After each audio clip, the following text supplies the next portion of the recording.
The apartment was silent, except for the distant hum of Boston traffic 13 floors below. Han Jun-seok stood at the window of the unfurnished studio, watching snow begin to fall over Back Bay.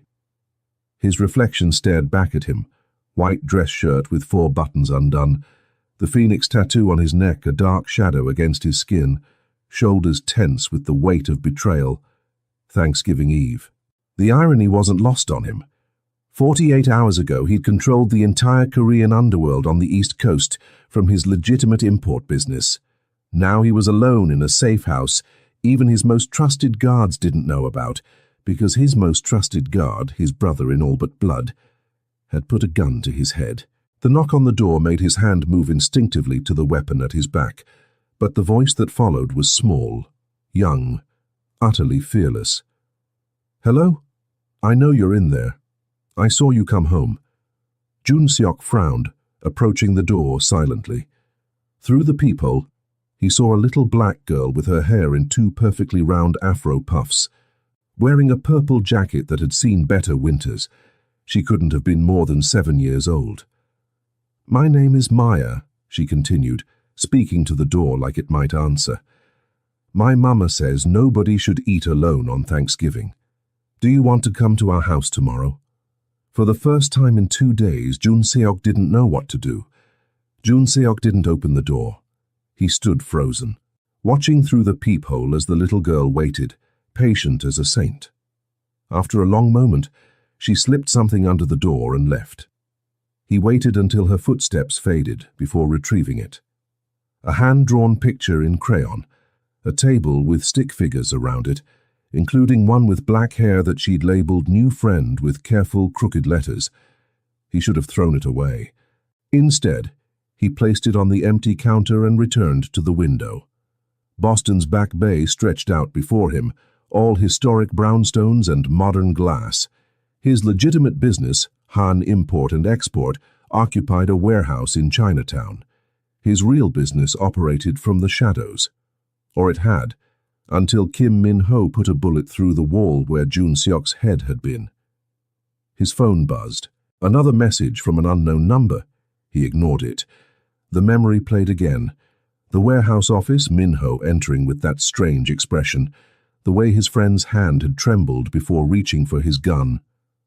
"I'm sorry, Hyung," Min-ho had said. "They made me an offer." Jun-seok had moved on instinct, barely escaping. Now he was here, alone. A sound from the hallway pulled him from his thoughts. Voices this time, the little girl's and a woman's muffled by the walls. "Maya, I told you not to bother the new neighbor." "But Mama, he's all alone.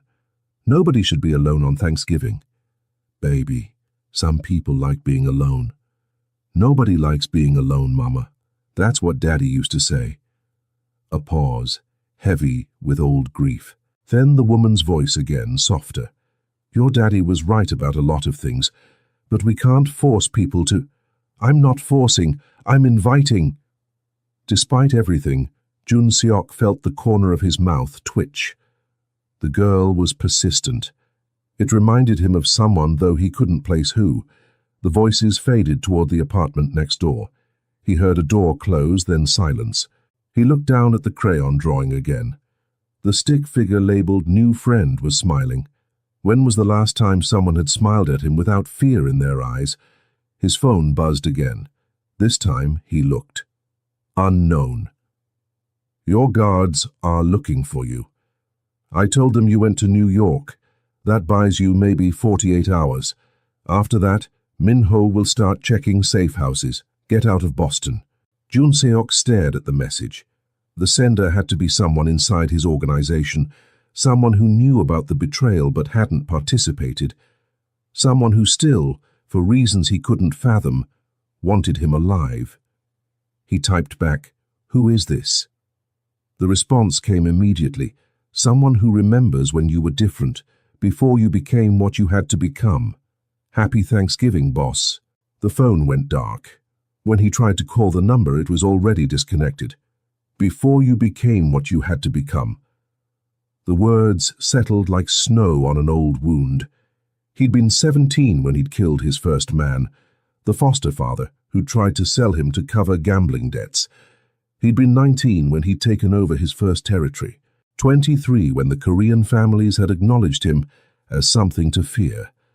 Now at 33, he was the ghost story parents told their children, the dragon in the shadows, the man who'd risen from nothing to control everything. And he was alone in an empty apartment on Thanksgiving Eve, holding a crayon drawing from a child who didn't know enough to be afraid. He set the drawing down and checked his gun. 13 rounds. More than enough for Minho if it came to that. The betrayal still burned like acid in his chest, not just the attempt on his life, but the fact that it was Minho, the man who'd stood beside him for a decade. The only person Jun Seok had ever called brother. Outside, the snow fell harder. Boston was beautiful like this. All the dirt and violence covered in white. Temporary. By morning, the plows would come through and the city would be grey again. His stomach growled. He'd been so focused on staying alive that he'd forgotten to eat. The safe house had no food, and he couldn't risk going out, not with Minho's people searching. 48 hours, the unknown messenger had said. 2 days to figure out his next move. 2 days alone. Through the wall he heard laughter. The little girl, Maya, saying something that made her mother laugh, a sound like music he'd forgotten existed.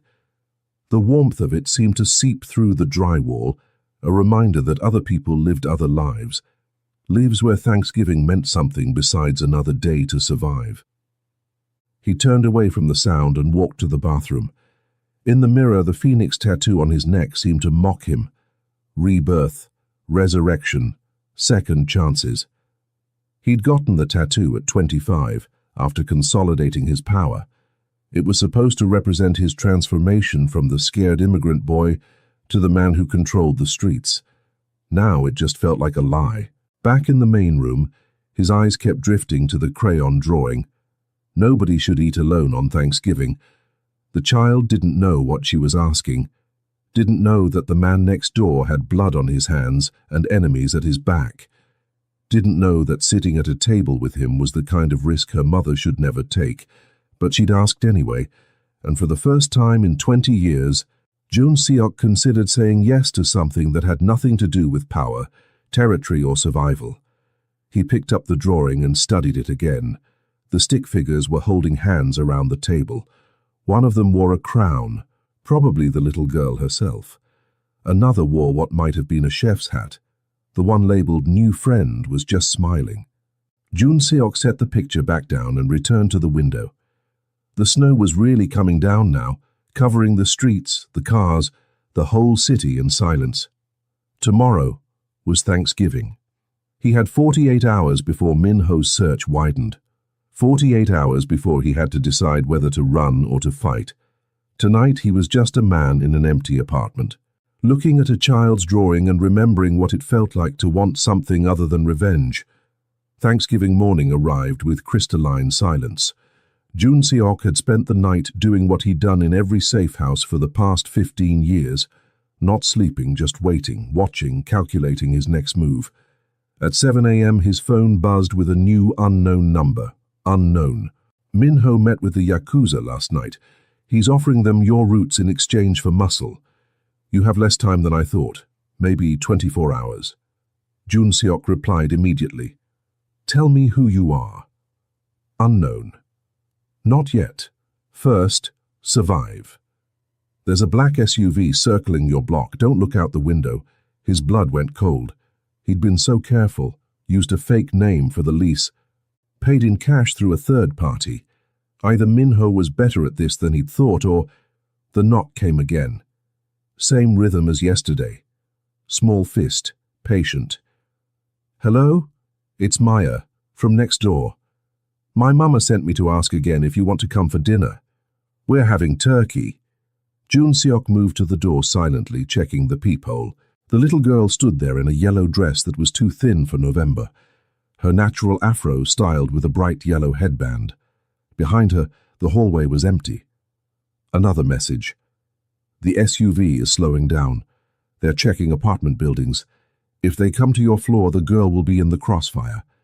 His decision crystallized in an instant. He opened the door. Maya's face lit up like sunrise. "You answered." "Go back to your apartment," he said quietly, his slight Korean accent making the words sharper than intended. "Now." Her smile faltered. "But now, please." Something in his expression must have reached her because she nodded and turned toward her door. Then she paused and looked back. "Are you in trouble?" The question was so direct, so innocent that it stopped him cold. "Yeah," he said, because what else could he say? "Then you should definitely come to dinner. My mama says that's when people need people most, when they're in trouble." Before he could respond, she knocked on her own door. It opened immediately, revealing a woman who stole the breath from his lungs. She was beautiful in a way that had nothing to do with the fashion magazines in his corporate office waiting room. Deep brown skin that seemed to glow in the fluorescent hallway light. A natural afro that crowned her head like something regal. Warm eyes that went from surprise to wary in the time it took her to take in his appearance. The expensive white shirt, the visible tattoo, the dangerous stillness in his posture. But she smiled anyway, and the warmth of it hit him like a physical thing. "I'm so sorry," she said, pulling Maya gently behind her. "My daughter doesn't understand boundaries yet. I hope she hasn't been bothering you." "Mama, I invited him to Thanksgiving." "Maya, he said he's in trouble, Mama. That's when people need people most. You said so." The woman, Maya's mother, looked at Jun Seok with new assessment in her eyes. He saw the moment she catalogued everything. The tattoo, the too expensive clothes, the air of violence he couldn't quite hide. He saw her decide he was dangerous. He also saw her decide it didn't matter. "Well," she said slowly, "my daughter is right. I did say that, and I meant it." She extended her hand. "I'm Ava Robinson. We moved in last week." Her hand was warm, work-roughened, real. He took it carefully. "Han Jun Seok. Korean," she said, not a question. "My husband—" She paused, reset.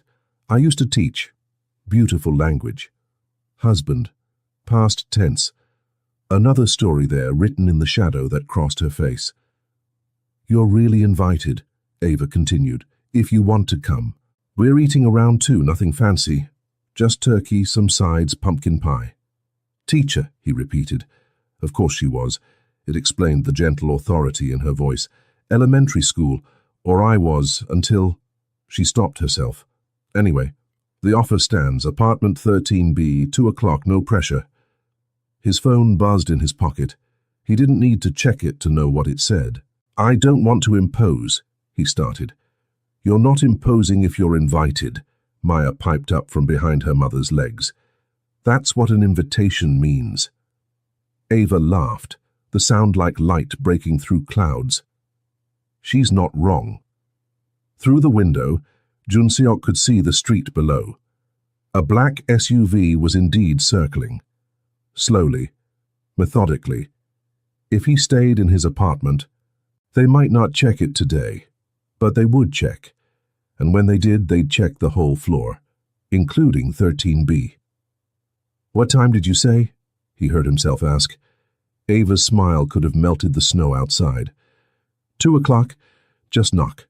And Mr. Han, whatever trouble you're in, you're safe here, for today at least." She said it with such certainty that something in his chest cracked open. "Thank you," he managed. Maya waved enthusiastically as Ava guided her back inside. The door closed, leaving Jun Seok alone in the hallway. His phone buzzed again. Unknown, smart. They won't check apartments with families. Blend in. Be normal for a few hours. I'll keep you posted. He returned to his apartment and locked the door. Through the wall, he could hear Ava and Maya moving around. The sounds of cooking, of life, of the kind of normal he'd forgotten existed. At 1:45, he stood in front of the bathroom mirror. The phoenix on his neck seemed darker today. He'd normally leave 4 buttons undone, his signature. Today he buttoned up to the second. Tried to hide the tattoo, it didn't work. The phoenix refused to be hidden. At 2 hours exactly, he knocked on apartment 13B. The door swung open, and Maya beamed up at him. "You came." "I came," he agreed. Ava appeared behind her daughter, wiping her hands on an apron that said, "Kiss the cook," in faded letters. Her afro was even more beautiful up close, framing her face in soft, natural curls. She'd changed into a deep purple dress that hugged her curves and made her skin seem to glow. "Come in," she said. "Welcome to our humble home." The apartment was small, maybe half the size of his penthouse in Chinatown, but it was filled with warmth, photographs on the walls, colorful blankets on the second-hand couch, Maya's drawings taped to the refrigerator. The scent of roasting turkey filled the air, undercut with sage and something sweet. "I hope you're hungry," Ava said, leading him toward a small dining table set for 3. "I might have gone a little overboard." The table was covered in dishes: turkey, mashed potatoes, green beans, cranberry sauce, rolls that looked homemade. It was too much food for 3 people, but Jun Seok recognized the gesture. She'd wanted it to be special. "It looks perfect," he said, and meant it. Maya grabbed his hand, just took it, fearless, and pulled him to the table. "You sit here next to me." As he sat down in the mismatched chair, in this small apartment that smelled like home, surrounded by people who didn't know they'd just invited a monster to dinner, Han Jun-seok felt something he hadn't felt in 20 years. He felt like he belonged. "So," Ava said, passing him the mashed potatoes, "what brings you to Back Bay?" It was the question he'd been dreading. The lie came easily. He'd spent years crafting the perfect cover story. "Business," he said. "I'm in imports, Korean goods mostly, art, furniture, textiles." All true. The legitimate side of Han Import and Export did exactly that. "That sounds fascinating," Ava said, and seemed to mean it. "Maya's been learning about Korea in school, haven't you, baby?" Maya nodded enthusiastically around a mouthful of turkey. "They have pretty buildings and good food and," she swallowed, "and they're really good at math." Jun Seok smiled despite himself. "Some of us, maybe." "Are you good at math?" Maya asked. "Good enough. Mama's bad at math. She says numbers make her brain hurt." "Maya," Ava laughed, embarrassed. "Don't tell the man all my secrets." "It's not a secret if everyone knows," Maya said matter-of-factly. They ate in comfortable silence for a moment. Jun-seok couldn't remember the last time he'd had a home-cooked meal.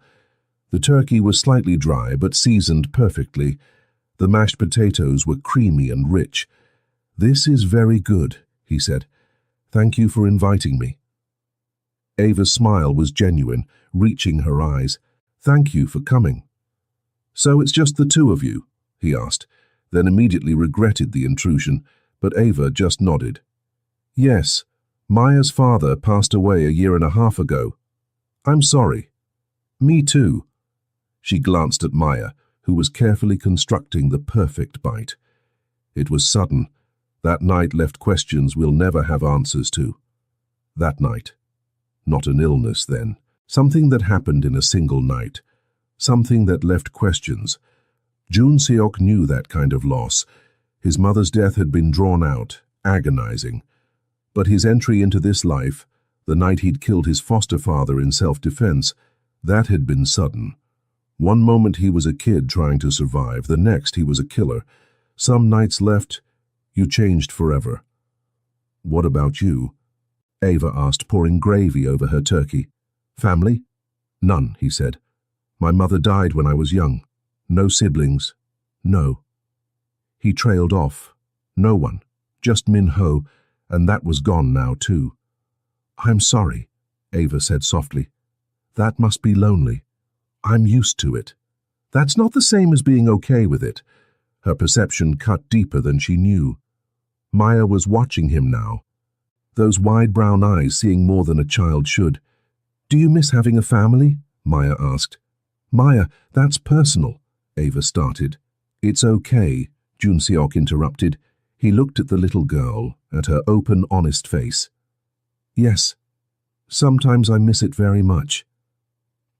You can share ours, Maya said simply. We have extra. Ava's eyes went bright with sudden tears. She looked down quickly, dabbing at her face with her napkin. That's very kind of you, baby, she managed. Jun Seok felt that crack in his chest widen. These people, this woman and her daughter, were offering him something he'd stopped believing existed. Unconditional kindness, connection without transaction. His phone buzzed in his pocket. He ignored it. Tell me about Korea, Maya said, bouncing in her seat. The real Korea, not just school stuff. So he did. He told her about Seoul in winter, the markets in Myeongdong, the palaces lit up at night. He told her about the food, real Korean food, not the American versions, and the festivals, and the way the whole city smelled like kimchi and possibility. He didn't tell her about arriving in Boston at 13 with nothing. He didn't tell her about the foster homes, the streets, the violence. He didn't tell her about becoming the kind of man mothers warned their daughters about. He told her about the beauty, the parts he still remembered loving, before survival had consumed everything else. Ava listened, her chin resting on her hand, completely absorbed. When his phone buzzed again, she noticed him glance at his pocket. If you need to check that, she started. No, he said firmly, not today. Whatever was happening outside, Minho's search, the Yakuza deal, the unraveling of his empire, it could wait. For these few hours, he wanted to be just a man at a Thanksgiving table, sharing a meal with people who didn't fear him. After dinner, Maya insisted on showing him her room. It was tiny, barely big enough for the twin bed and small dresser, but it was filled with personality. Drawings covered every wall, some from school, some clearly done at home. Most featured stick figures, but a few showed real artistic talent. This one's Mama, Maya said, pointing to a careful portrait. Ava's smile was captured perfectly, warm and a little sad. And this one was Daddy. The drawing showed a tall black man with kind eyes and a wide smile. He was holding Maya's hand in the picture. He looks like he was a good father, Jun Seok said quietly. He was the best. He always said... Maya paused, her voice getting smaller. He said family isn't just blood, it's who you choose to love. Jun Seok's throat tightened. He was right. I chose you, Maya said matter-of-factly, for our family, even if it's just for today. He knelt down to her level, this tiny, fierce girl who didn't know she'd saved his life just by knocking on his door. Thank you, he said. That means more than you know. Back in the living room, Ava was cleaning up the kitchen. Without asking, Jun Seok started helping, clearing plates, rinsing dishes. She looked surprised, but didn't stop him. They worked in comfortable silence, their movements falling into an easy rhythm. When their hands touched over the dish soap, Ava pulled back quickly, but not before he felt the electricity of it. I should tell you, she said quietly, not looking at him. Whatever trouble you're in, I don't want to know the details, but I recognize the look. My husband had it toward the end, like he was being hunted. Jun Seok went very still. Your husband was involved in something he shouldn't have been. I never got the full story. The police said it was random violence, wrong place, wrong time. But Marcus wasn't the wrong place, wrong time type. He was careful, paranoid even. She turned to face him. Someone killed him, and whoever it was made sure it looked like something else. I'm sorry, Jun Seok said, meaning it. I tell you this because... She took a breath. Because whatever you're running from, it won't just go away. I learned that the hard way. It finds you, or it finds the people around you. I know. His voice was rougher than intended. I shouldn't have come. I'm putting you in danger just being here. Maybe. Ava met his eyes steadily. Or maybe we're all safer together. Maybe that's what families do. Real ones, I mean. Not just blood. The echo of Maya's words hit him like a blow. I'm not a good man, he said, needing her to understand. The things I've done... I don't care, Ava interrupted. Everyone has a past. What matters is who you choose to be now. Today you chose to have dinner with a struggling single mother and her too friendly daughter. That tells me something. What does it tell you? That somewhere under all that armor, you're still human, still capable of being kind. She smiled, sad and knowing. The world hasn't beaten it out of you yet. His phone buzzed again. This time, the vibration was insistent, multiple messages in a row. Ava noticed. You should check that. Reluctantly, he pulled out his phone. Unknown. Minho knows. He has someone in the building. They saw you enter 13B. You need to leave. Now. Unknown. They're coming up. Get the woman and child out through the back stairwell. Go. Unknown. You have 90 seconds. I can't help you anymore. I'm sorry. Jun Seok's blood turned to ice. We need to leave, he said quietly. Right now. Ava went pale. What? Please. Trust me. Get Maya. Back stairwell. Don't ask questions. The absolute certainty in his voice must have reached her, because she moved immediately, calling for Maya. The little girl appeared, confused. What's wrong? Adventure time, Ava said, her voice remarkably steady. We're going to visit Mrs. Chen right now. As they moved toward the door, Jun Seok heard it. Footsteps in the main stairwell. Heavy, multiple people, coming up fast. He guided Ava and Maya toward the back stairs, the ones used by maintenance. His hand found the gun at his back, just in case. Behind them he heard his apartment door being kicked in. They had seconds. The back stairwell was narrow, dimly lit, and smelled like cleaning chemicals and old concrete.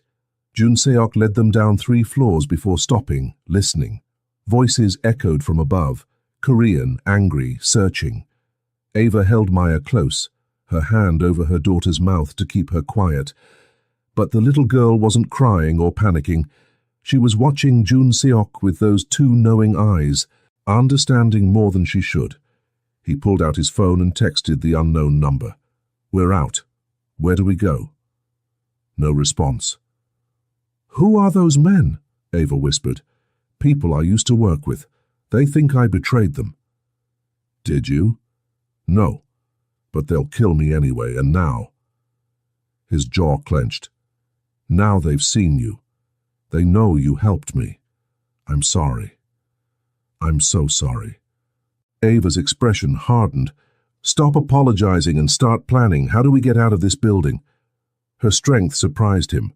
No hysterics, no blame, just focus. The garage, he said. There's an exit that leads to the alley. If we can get there. I don't have a car. I do, in the visitor lot. He'd stashed it there 3 days ago, registered under a false name. Grey Lexus. New Hampshire plates. They moved down another floor. The voices were fainter now, but that didn't mean they were safe. Minho would have people covering all the exits. At the ground floor, Jun Seok cracked the door open, scanning the garage. Empty. For now. Stay close, he murmured. They moved between cars, keeping low. Maya's hand was tight in her mother's, but she didn't make a sound. The Lexus was where he'd left it. He unlocked it remotely and they slipped inside, Ava and Maya in the back, lying low. Don't sit up until I say, he instructed. The engine purred to life. He eased out of the parking space, every nerve screaming alert. The exit was 50 feet away, 40, 30. A black SUV turned into the garage entrance, blocking his path. Jun Seok shifted into reverse smoothly, backing up like he'd made a wrong turn. The SUV's driver watched him, suspicious but not alarmed. He turned down another row, circling back toward the alternate exit on the building's east side. The one Minho's people probably didn't know about yet. Is someone blocking us? Ava asked quietly from the back. Not anymore. The east exit led to a side street.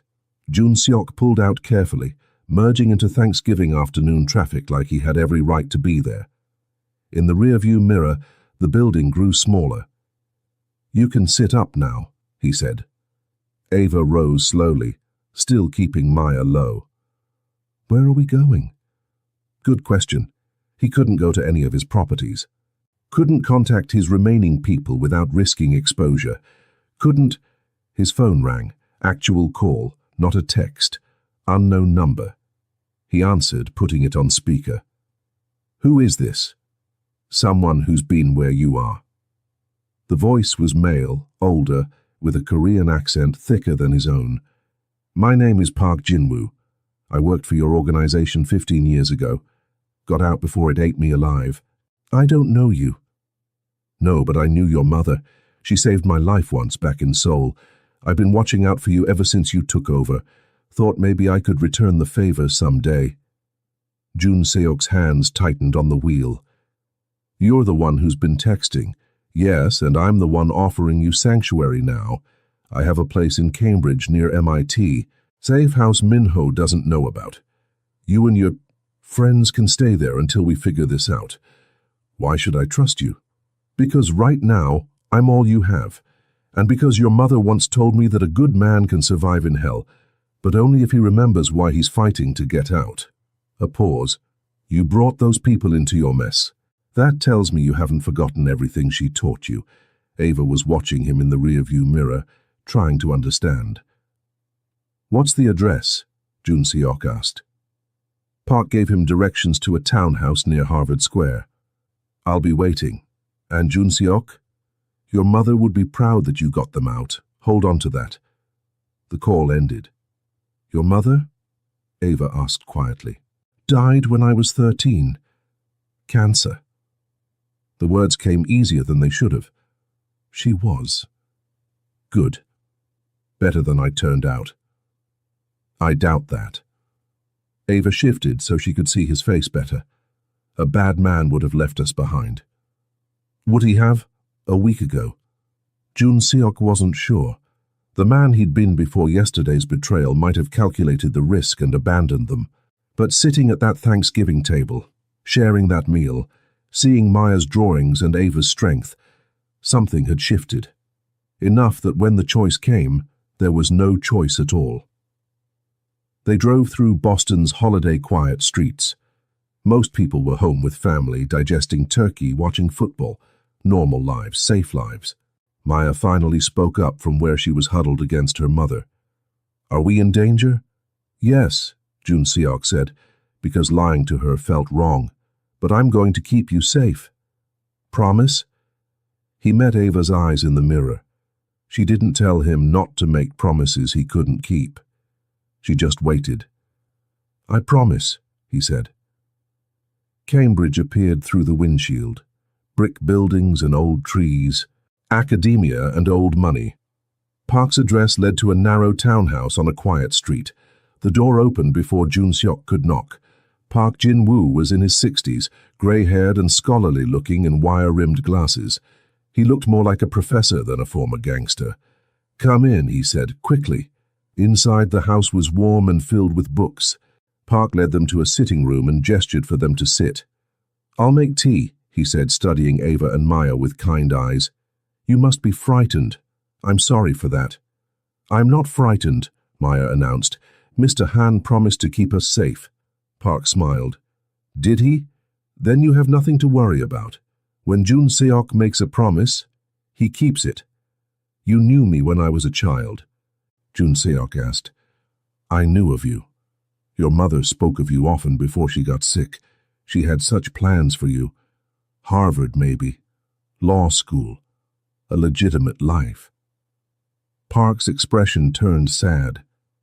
"Then she died, and the streets took you. I watched from a distance, wanted to intervene, but by the time I built up the courage, you were already too deep. Why help me now? Because you got out of that building with 2 civilians instead of leaving them behind.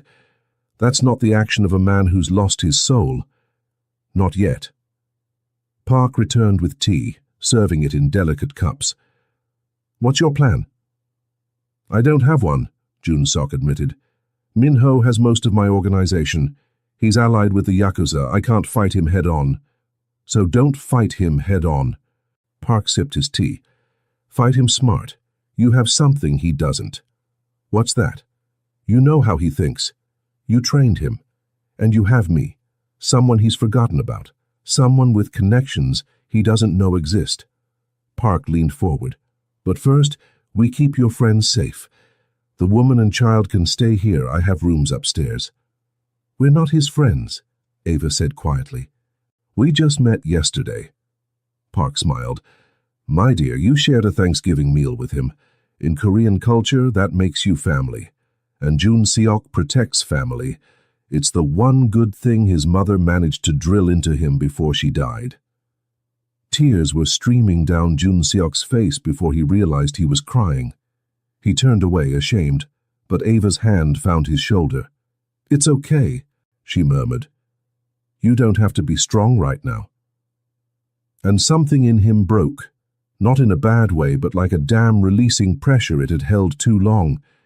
He wept for his mother, for Minho's betrayal, for the life he'd built on blood and fear.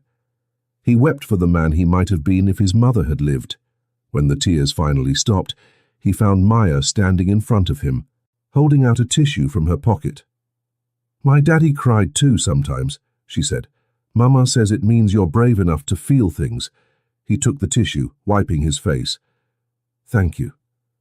Park cleared his throat gently. I'll show your guests to their rooms. You and I need to talk strategy.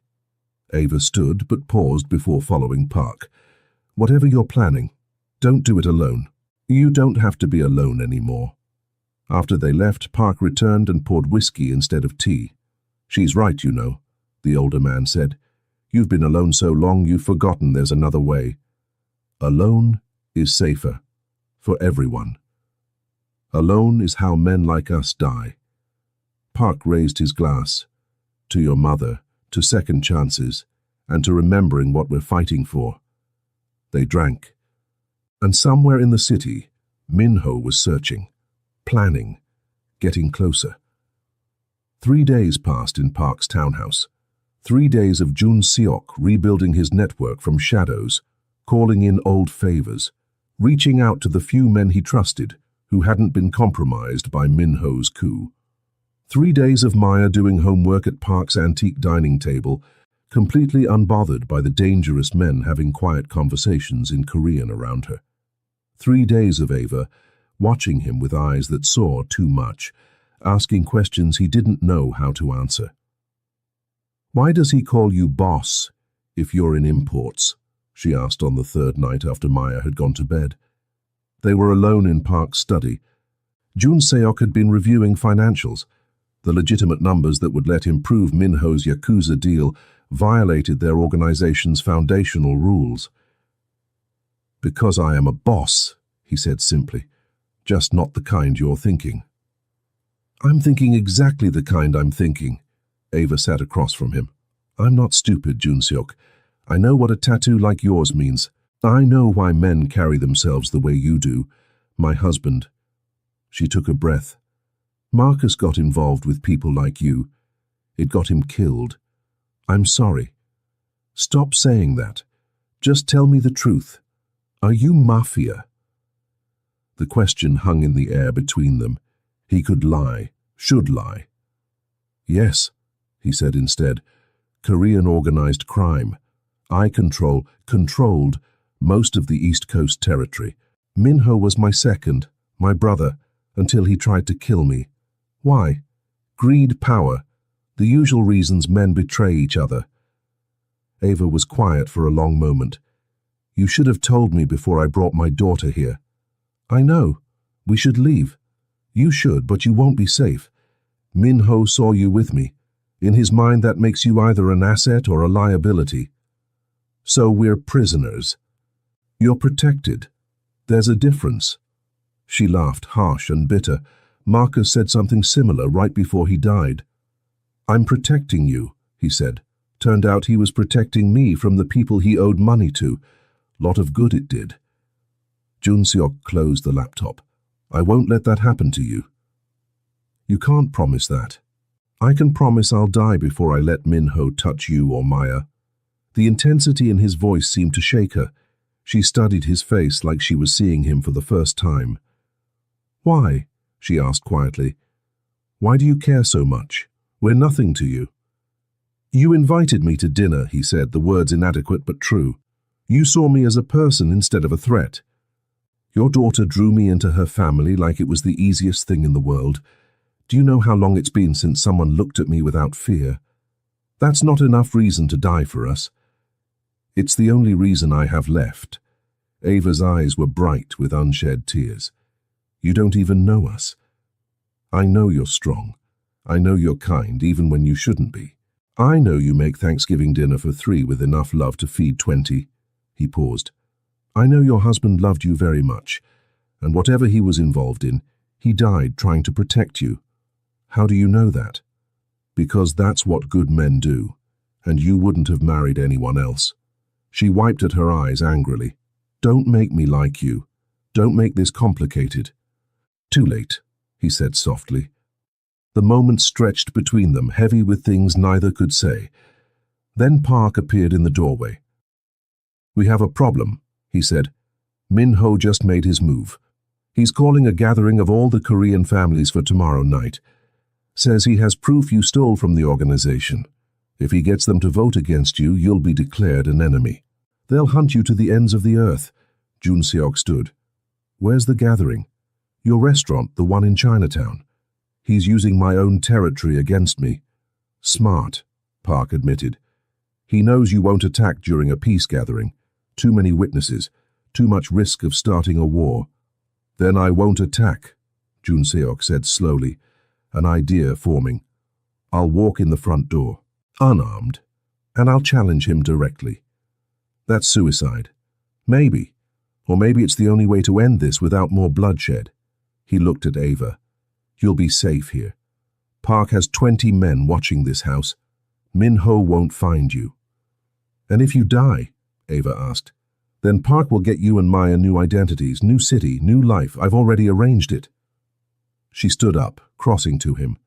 That's not what I asked. It's all I can promise. Ava reached up and touched the phoenix tattoo on his neck, her fingers warm against his skin. I don't care about your past, Jun Seok. What matters is who you chose to be today, when you saved us. It's not revenge, it's justice. To him or to you? The question cut deep. Because she was right. Part of him wanted Min Ho dead, not for the betrayal, but for making him feel powerless again. Both, he admitted. Then don't go, Ava said. Walk away. We'll all walk away. Start over somewhere new. I can't. Why not? Because if I run now, I'll be running forever, and I'm tired of running. He covered her hand with his. I need to end this, one way or another. Tears spilled down her cheeks. I just found you. I don't want to lose you too. The words hit him like a physical blow. Ava. She kissed him, just pressed her lips to his, tentative and desperate and real. For a moment, Jun Seok forgot about Min Ho, about the gathering, about everything except the warmth of her mouth and the way she fit against him like she'd always belonged there. When they broke apart, Park had diplomatically vanished. Sorry, Ava whispered. I shouldn't have. Don't apologize, Jun Seok said roughly. Don't ever apologize for that.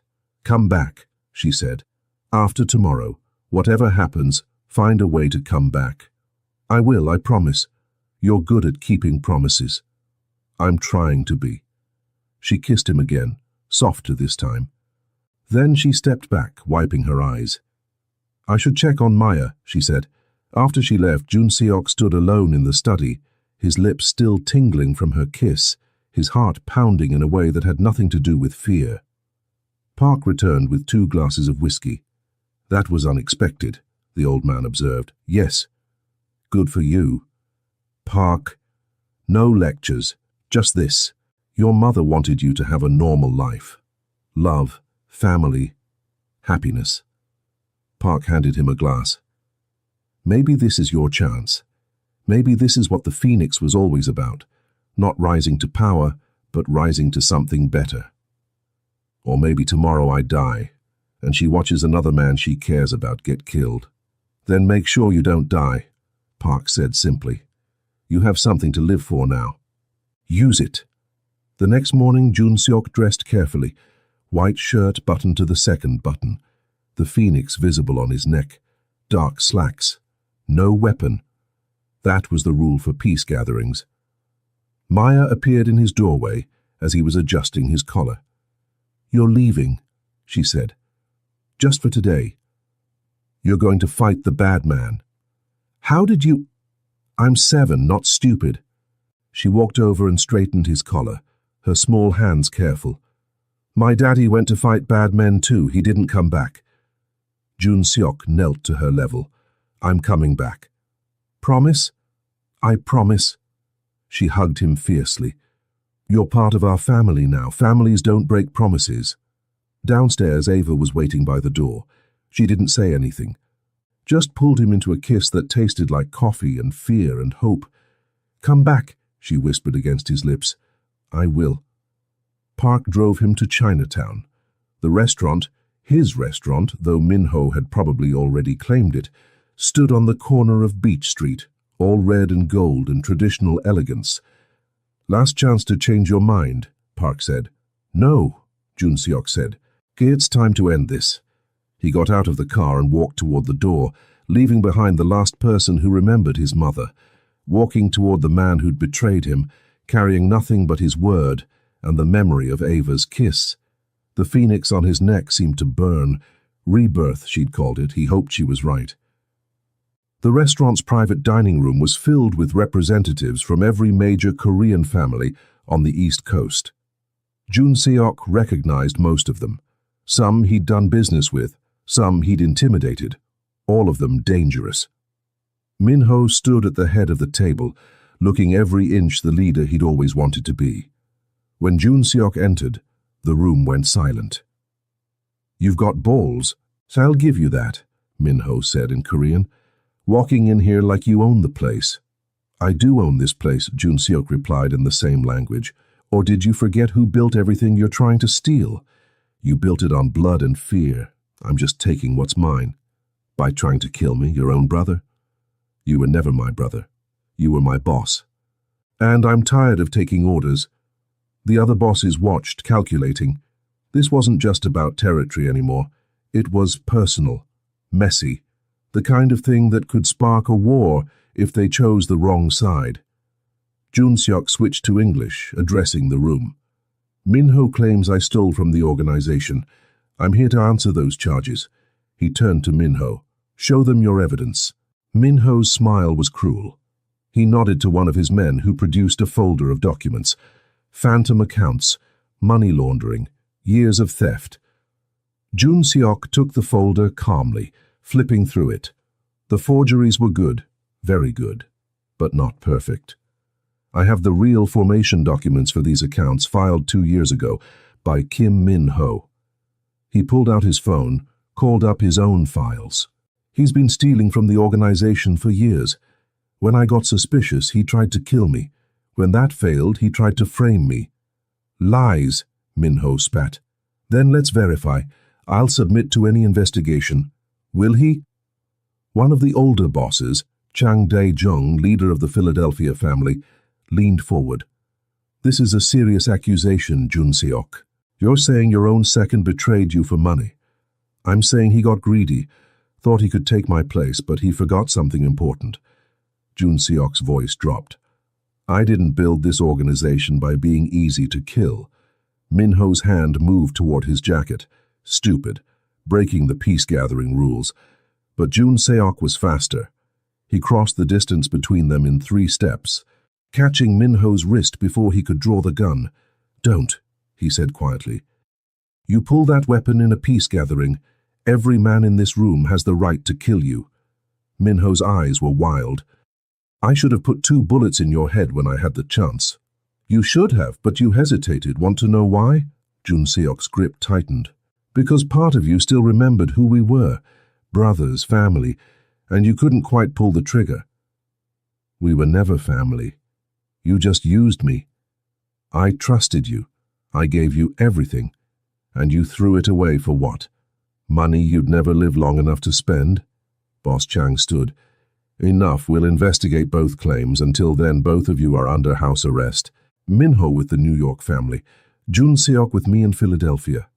It was a fair ruling, better than Jun Seok had hoped for, but Minho apparently disagreed. He jerked his hand free and pulled the gun. The room erupted, men diving for cover, weapons appearing from nowhere, shouts in Korean and English blending together. Jun Seok moved on instinct, grabbing a chair and swinging it at Minho's hand. The gun went flying. Minho lunged at him and they crashed to the floor in a tangle of limbs and fury. They'd trained together for years, sparred together. Each knew the other's moves, could predict each attack. The fight was brutal, personal, soaked in betrayal. Minho got a hand around Jun Seok's throat. "I'm sorry," he gasped. "I'm sorry. Hyung, I didn't want it to be like this." "Then why?" Jun Seok choked out. "Because you have everything, respect, power, fear, and what do I have? I'm just your shadow. You were my brother. That was enough. For you, maybe." Boss Chang's men pulled them apart, holding each firmly. Minho's face was bleeding. Jun Seok's ribs screamed where he'd been hit. "This ends now," Chang declared. "We vote. All in favor of investigating Jun Seok's claims?" Every hand went up. "All in favor of Minho's claims?" Only 2 hands. Minho's allies, already looking nervous. "Then it's decided. The investigation proceeds. Minho, you're stripped of rank until we determine the truth. Jun Seok, you're suspended from operations but retain your title pending the outcome." It was better than exile, better than death. Minho sagged in his captor's grip. It wasn't supposed to be like this. "No," Jun Seok agreed. "It was supposed to be us against the world, brothers to the end. I ruined it. Yes, I'm sorry. I know." They took Minho away. Boss Chang approached Jun Seok, studying him. "You could have killed him," the old man observed. "When you had him on the ground, you didn't." "He was my brother." "Was?" "I don't know anymore." Chang nodded slowly. "Come to Philadelphia. Rest, heal. Let the investigation run its course. And Jun Seok, think about whether you want to keep living this life, because from where I stand, you look like a man who's tired of the fight." He was. God, he was so tired. Park was waiting outside in the car. "How bad?" "Not dead. That's something. The woman and child. I need to see them." Park drove him back to Cambridge. Every block felt longer than the last, every minute an eternity. When they finally arrived, Jun Seok practically ran to the door. Ava met him in the hallway. Her eyes scanned him, taking in the bruises, the blood on his shirt, the way he was favoring his ribs. "You're alive," she breathed. "I promised." She pulled him into her arms, and he let himself lean into her strength, let himself be held by someone who didn't want anything from him except his survival. Maya appeared on the stairs. "You came back. I promised," he said again. She ran down and hugged him fiercely. "See, Mama, he keeps his promises." Later, after Park had checked his ribs, bruised, not broken, after Maya had gone to bed, after the adrenaline had finally faded, Jun Seok sat with Ava on Park's back porch. "What happens now?" she asked. "Investigation. Could take weeks. If they rule in my favor, I get my position back. If not..." He shrugged. "And if you get it back? What then?"